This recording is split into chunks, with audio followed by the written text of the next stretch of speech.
Vous pouvez désormais réserver votre leçon de français avec notre professeur certifié. Le lien de réservation se trouve dans la barre d'information. Le monde du travail change rapidement. Les entreprises se transforment, les métiers évoluent, et la concurrence devient plus forte. Dans ce contexte, il est essentiel de savoir où l'on veut aller et comment y arriver. C'est pourquoi je me base aujourd'hui sur un livre de référence, Les 150 meilleurs conseils de management de la Harvard Business Review. Dans son premier chapitre, intitulé « Votre carrière », on trouve de nombreux conseils pratiques pour mieux diriger sa vie professionnelle. Ces conseils sont simples, mais puissants. Préciser sa vision du leadership, agir avec confiance, prendre des initiatives, gérer son temps, écouter les autres et apprendre de ses erreurs. Chacun de nous peut les appliquer, que l'on soit étudiant, employé débutant ou déjà cadre. Cet épisode sera organisé en plusieurs parties. D'abord, je parlerai de l'importance de clarifier sa vision et ses valeurs. Ensuite, je montrerai pourquoi il faut adopter une attitude positive et proactive. Puis, je présenterai des méthodes pour gérer son avenir professionnel et son temps. Enfin, je mettrai en avant les compétences relationnelles qui font la différence. Mon objectif est simple, vous donner des clés pour avancer dans votre carrière avec plus de confiance, de clarté et de motivation. Le premier conseil que nous donne ce livre est de préciser sa vision du leadership. Pourquoi ? Parce que, si vous ne savez pas où vous allez, vous ne pourrez pas guider les autres. Être leader, ce n'est pas seulement donner des ordres. C'est inspirer, motiver et donner une direction. La première étape est de réfléchir à ses propres valeurs. Cela peut paraître abstrait, mais c'est en réalité très concret. Les valeurs sont les principes qui nous guident. Par exemple, l'honnêteté, le respect, la créativité, ou encore le sens du service. Un bon exercice proposé par le livre est de se souvenir de 4 ou 5 moments importants de sa vie. Ces moments ont façonné la personne que nous sommes. Ils révèlent souvent nos valeurs profondes. Par exemple, si vous avez travaillé dur pour réussir vos études malgré des difficultés financières, peut-être que la persévérance est une de vos valeurs principales. Une fois vos valeurs identifiées, vous pouvez construire une vision du leadership. Cela veut dire répondre à des questions simples. Quel genre de leader voulez-vous être ? Quelle image voulez-vous donner à vos collègues ? Quelle contribution voulez-vous apporter d'ici 5 ou 10 ans ? Imaginons, vous êtes dans une entreprise et vous voulez devenir responsable d'équipe.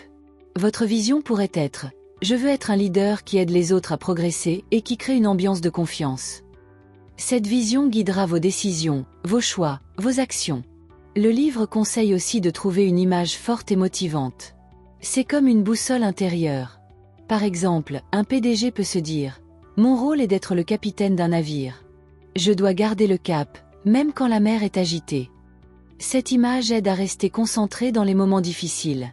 Prenons l'exemple d'une jeune cadre qui vient d'entrer dans une grande entreprise.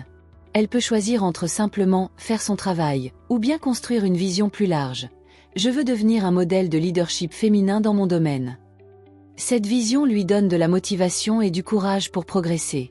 En résumé, clarifier sa vision et ses valeurs est essentiel pour 3 raisons. Cela permet de rester motivé même dans les moments difficiles. Cela aide à prendre de bonnes décisions.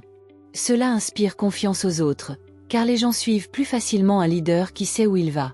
Après avoir parlé de la vision et des valeurs, je voudrais insister sur une autre dimension essentielle, l'attitude. Dans la vie professionnelle, nos compétences techniques sont importantes, mais notre attitude fait souvent la différence. Le livre nous propose plusieurs conseils pratiques pour garder une attitude positive et proactive. Souvent, nous avons des doutes, des peurs ou des inquiétudes. Par exemple, vous pensez que vos collègues ne vous respectent pas assez. Un client ne vous rappelle pas et vous croyez qu'il est parti chez un concurrent. Vous avez l'impression de ne pas être à la hauteur. Ces pensées négatives sont normales, mais elles peuvent devenir destructrices si on les répète trop. Le conseil est simple, agissez comme si tout allait bien. Si vous voulez être respecté, comportez-vous comme une personne respectée. Si vous voulez inspirer confiance, parlez avec assurance. Même si au départ ce n'est pas naturel, votre comportement va influencer les autres et, peu à peu, la réalité rejoindra votre attitude. C'est une sorte de jeu mental qui peut transformer votre quotidien. Beaucoup de personnes attendent qu'on leur dise quoi faire. Elles respectent les règles, accomplissent les tâches, mais elles ne vont pas plus loin. Pourtant, dans une carrière, ce sont ceux qui prennent des initiatives qui progressent le plus vite. Prendre une initiative, c'est Lancer un petit projet pour améliorer un processus. Proposer une nouvelle idée à son équipe. Ou même organiser une activité qui aide les collègues. Cela ne veut pas dire désobéir ou ignorer son patron. Cela veut dire montrer que l'on a envie de contribuer, d'aller plus loin que le strict minimum. Une personne qui prend des initiatives devient rapidement visible et reconnue. On la considère comme quelqu'un de motivé et capable de leadership. Prendre des initiatives mène naturellement à plus de responsabilités. C'est une bonne chose.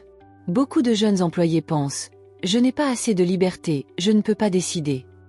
Mais même sans être patron, il existe toujours des moyens d'élargir son rôle.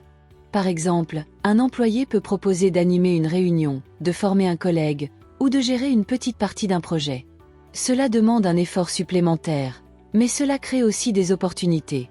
Quand on accepte plus de responsabilités, on apprend plus vite, on développe ses compétences, et on se prépare à de futurs postes de direction. Imaginons une employée dans un service de communication. Son travail officiel est d'écrire des rapports et de mettre à jour le site internet. Un jour, elle propose d'organiser une réunion mensuelle pour partager les meilleures pratiques de communication avec toute l'équipe. Cette initiative améliore l'ambiance, augmente l'efficacité, et montre qu'elle est capable d'être un leader. Quelques mois plus tard, son supérieur lui confie un projet plus important. C'est exactement comme cela que l'on construit une carrière proactive. Adopter une attitude positive et proactive apporte 3 avantages. Moins de stress, on arrête de subir les événements et on prend le contrôle. Plus de visibilité, les supérieurs remarquent ceux qui osent. Plus d'épanouissement, quand on agit, on se sent utile et motivé. Je peux vous dire que les employés qui se distinguent le plus ne sont pas toujours les plus brillants techniquement. Ce sont souvent ceux qui osent prendre des initiatives et qui gardent une énergie positive, même dans les moments difficiles. Une carrière ne se construit pas par hasard. Bien sûr, la chance joue parfois un rôle, mais ce sont surtout les choix personnels qui déterminent le chemin. Le livre insiste sur une idée importante. Chacun doit prendre son avenir professionnel en main. Un premier conseil est de garder des liens avec d'anciens collègues, d'anciens camarades de classe ou des contacts dans le même domaine. Ces relations sont précieuses, car elles permettent de mieux comprendre les tendances du marché et d'apprendre des autres. Par exemple, on peut décider de rencontrer 2 anciens collègues par mois pour échanger sur les nouveautés du secteur. Ces discussions informelles peuvent donner de nouvelles idées, voire ouvrir des portes pour de futurs projets. Le deuxième conseil est de ne jamais arrêter d'apprendre. Beaucoup de personnes pensent qu'après l'université ou la formation initiale, l'essentiel est terminé. Mais dans un monde qui change vite, il est indispensable de continuer à développer de nouvelles compétences. Cela peut être fait de plusieurs manières. Suivre un cours en ligne. Participer à une conférence. Faire du bénévolat pour un projet associatif. Lire régulièrement des livres et des articles spécialisés. Le plus important est de se fixer un objectif. Apprendre quelque chose de nouveau et d'utile tous les 6 mois. Un troisième conseil est de faire une auto-évaluation honnête de son travail. Cela signifie réfléchir régulièrement à ses réussites et à ses erreurs. On peut le faire de façon simple, en notant sur un carnet ce que l'on a bien fait, ce que l'on doit améliorer, et les objectifs pour les prochains mois. Cette habitude aide à rester lucide et à progresser. Elle permet aussi de mieux comprendre ses forces et ses faiblesses. Imaginons un employé dans une entreprise technologique. Chaque semestre, il suit un cours en ligne pour apprendre un nouvel outil numérique. En parallèle, il prend l'habitude d'écrire un petit bilan de ses projets tous les 3 mois. Grâce à cette discipline, il développe rapidement ses compétences et devient une référence dans son domaine. Son patron remarque son sérieux et lui propose une promotion. Prendre son avenir professionnel en main est essentiel pour 3 raisons. Ne pas dépendre uniquement des autres. Attendre qu'un patron décide de notre progression est risqué. Rester compétitif. Dans un monde où la technologie évolue, les connaissances doivent être mises à jour. Se motiver soi-même. Fixer ses propres objectifs donne de l'énergie et un sentiment de contrôle. Une carrière n'est pas une ligne droite décidée par quelqu'un d'autre. C'est un chemin que l'on construit soi-même, pas à pas, avec de la curiosité, de l'apprentissage et de l'initiative. Dans une carrière, ce n'est pas seulement le talent qui compte. Ce n'est pas non plus le nombre d'heures passées au bureau. Ce qui fait la différence, c'est la capacité à bien gérer son temps et son énergie. Le livre propose plusieurs conseils pratiques pour éviter l'épuisement et rester efficace. La première chose à faire est d'apprendre à organiser son travail. Beaucoup de personnes font des listes interminables, mais sans hiérarchie. Résultat, elles se sentent toujours en retard. Une méthode simple est de choisir chaque jour la tâche la plus importante et de la faire en premier. Même si le reste de la journée est perturbé, au moins cette tâche essentielle sera accomplie. Une autre méthode est de regrouper les tâches similaires. Par exemple, répondre aux emails à un moment précis de la journée, au lieu d'ouvrir sa boîte toutes les 10 minutes. Cela permet de rester concentré et de gagner du temps. Beaucoup de travailleurs passent trop de temps sur des choses secondaires. Ils veulent que tout soit parfait, mais cela les empêche d'avancer. Le conseil est clair, concentrez-vous sur l'essentiel. Demandez-vous, est-ce que cette tâche me rapproche vraiment de mon objectif principal? Si la réponse est non, peut-être qu'il vaut mieux la simplifier ou même l'abandonner. Le temps est limité, mais l'énergie aussi. Pour rester efficace, il faut savoir la protéger. Le livre propose quelques règles simples. Prendre des pauses courtes mais régulières. Éviter les distractions quand on fait un travail important.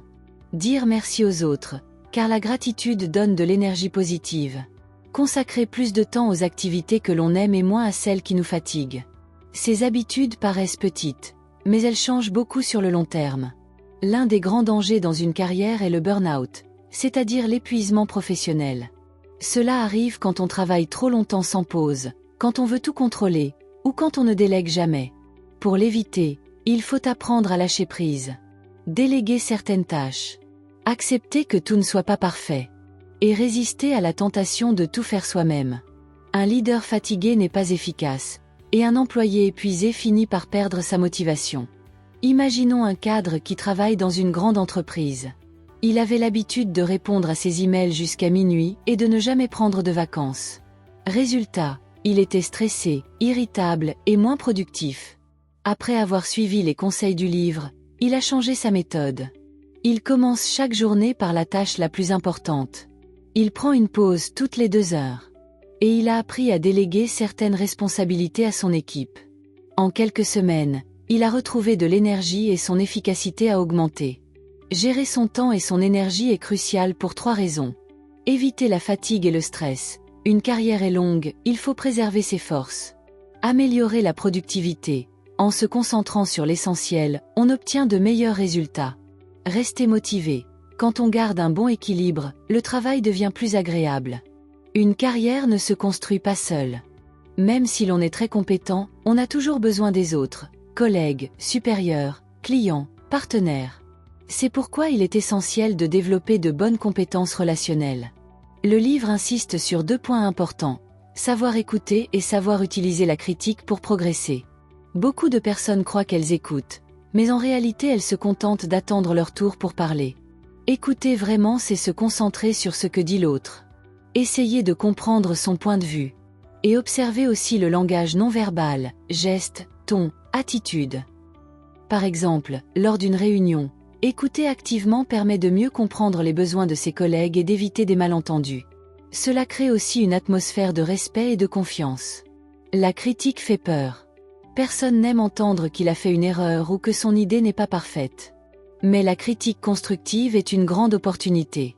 Demander un retour sur son travail montre que l'on est ouvert et motivé à s'améliorer. Plutôt que de voir la critique comme une attaque, il faut la considérer comme un cadeau. C'est un moyen de progresser plus vite. Par exemple, un employé qui présente un projet peut demander « Qu'est-ce qui pourrait être amélioré selon vous ?» Cela lui permet d'obtenir des conseils précieux et de renforcer son projet. Écouter et accepter les critiques aide à créer des relations solides avec les autres. Quand on montre qu'on respecte l'opinion des collègues, ils nous respectent davantage en retour. La confiance est la base de toute coopération réussie. Une personne qui inspire confiance obtient plus facilement du soutien, des informations et des opportunités. Imaginons une jeune ingénieure qui commence dans une entreprise. Au début, elle hésite à demander des retours, par peur d'être jugée.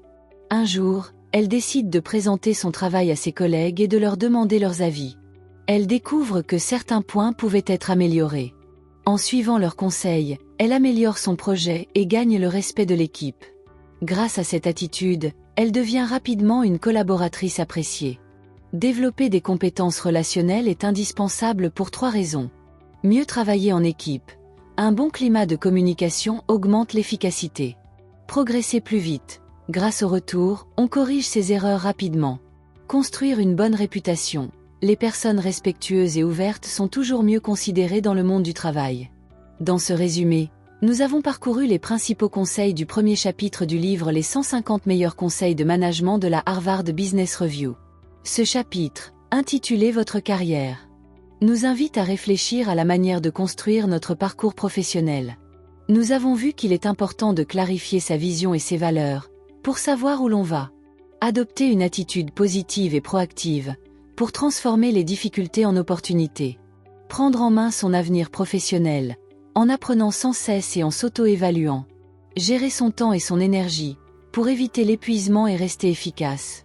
Et enfin développer des compétences relationnelles, pour créer des relations de confiance et progresser avec les autres. Tous ces conseils sont simples, mais puissants. Ils ne demandent pas de talent particulier, mais de la discipline, de la volonté et de la constance. Le message principal est clair. Chacun peut être acteur de sa carrière. Il ne faut pas attendre que les opportunités tombent du ciel. Il faut les provoquer, les préparer et les saisir. Pour terminer, je vous invite à réfléchir à votre propre parcours. Quelle est votre vision? Quelles sont vos valeurs? Quels petits pas pouvez-vous faire dès aujourd'hui pour avancer vers vos objectifs? Souvenez-vous, une carrière n'est pas un hasard. C'est une construction, pierre par pierre, jour après jour. Merci de m'avoir écouté. Si vous avez apprécié ce contenu, n'hésitez pas à le partager autour de vous et à nous faire part de vos réflexions dans les commentaires. À très bientôt.